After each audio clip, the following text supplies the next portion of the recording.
ওয়ায়াসআলুনাকা আনির রূহ, আল্লাহ তাআলা বলেন তারা আপনার কাছে জানতে চায়, তারা আপনাকে জিজ্ঞাসা করে রূহ কি জিনিস। আল্লাহ তাআলা এই প্রশ্নের জবাব দিয়ে বলেন, হাবিব আপনি বলে দেন, কুলির রূহু মিন আমরি রাব্বি ওয়া মা উতীতুম মিনাল ইলমি ইল্লা কলিলা। নবী আপনি বলে দেন, রূহ হলো আপনার রবের আদেশ।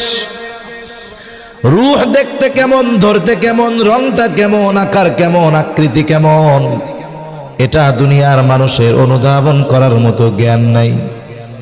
ডাক্তারের কাছে যখন কোনো ব্যক্তিকে নিয়ে যাওয়া হয়, সেন্সলেস ব্যক্তি, সে হাতের মধ্যে চাপ দিয়ে পালস পরীক্ষা করে যে রক্ত চলাচল আছে কিনা। একটা মানুষের হার্টবিট যত সময় থাকে, রক্ত চলাচল যত সময় থাকে, তত সময় তাকে জীবিত বলে সাব্যস্ত করা হয়। হার্টবিট বন্ধ হয়ে যায়, রক্ত পাম্পিং বন্ধ হয়ে যায়, সুস্থ থাকলেও সে মৃত। ঠিক কিনা বলেন? এখন কথা হলো, এই হার্টবিট যে সচল রাখে কিসে? কারেন্টে। কারেন্ট, সোলার, জেনারেটর, কে? আল্লাহর আদেশ। কার আদেশ? আমার আপনার হার্ট ততক্ষণ পর্যন্ত পাম্পিং করতে থাকবে যতক্ষণ আদেশ আছে কার? আল্লাহ। এটাই মূল। এটা নাই, দেহের কোনো দাম নাই। এজন্য রূহ কেমন, দেখতে কেমন, ধরতে কেমন, এটা অনুধাবন করার জ্ঞান আমাদের নাই।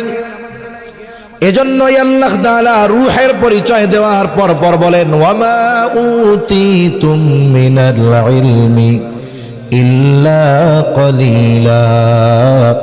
আল্লাহ তাআলা বলেন তোমাদেরকে অতি সামান্য জ্ঞান দেওয়া হয়েছে।